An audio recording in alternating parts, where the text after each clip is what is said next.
svetlost i toplotu.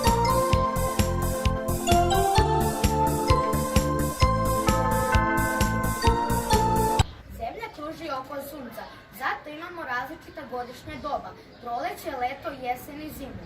Kod nas sunce greje najjače od maja do septembra, jer tada sunčevi zraci najkraće putuju kako bi stigli do zemljine površine. Malo sunca je dobro za našu kožu, ali previše može biti štetno za naše zdravlje. Tokom leta sunce najjače greje, između 10 i 17 sati. U tom periodu trebamo što više izbjegavati sunce i brinuti se o našoj koži. Morate naučiti kako postati mudri pod suncem i uživati u njemu, baš kao i naši drugari iz odeljenja.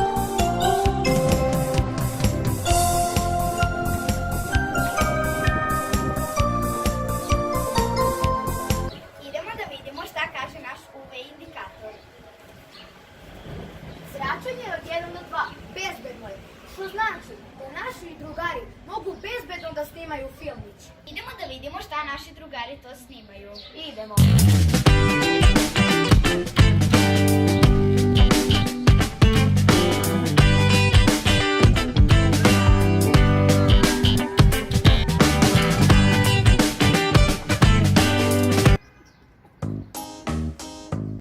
Oprezan na suncu budi, da ti sunce ne nauči.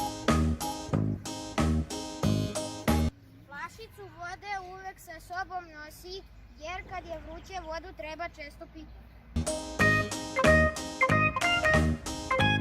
Kremu za sunčanje namaži, nije bitno da li si u igri ili na plaži. Drži se hlada, da koža ne nastrada. Kišobran iznad glave drži kada sunce prži. Pokri kožu laganom odećom da ne izgoriš. Sunčevim zracima očima ne prekosi, nego tamne naočare nosi.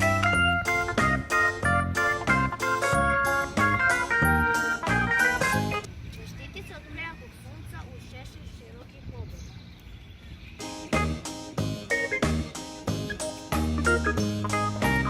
Dobro može biti uvek, zato savete. Pamti, primenjuj, prenosi. 3 puta 5, Zaštita i uživanje za sve. Ponašati se mudro i savesno znači shvatiti da je vaša koža važan deo vašeg tela. Onda kada ste izloženi jakom suncu.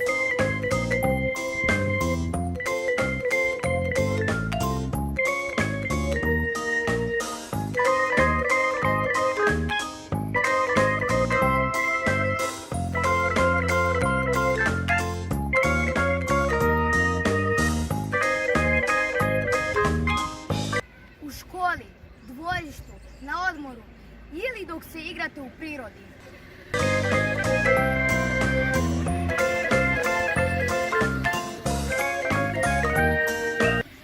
Svaki čovjek je tvorac svog zdravlja ili svoje bolesti. Pravila sada znamo i poštovat ćemo ih. Znači, naše zdravlje je u našim rukama. To predlažemo i vama. Odlučite sami, zaštiti zdravlje ili bolest. Ja biram zaštitu i zdravlje. I ja. I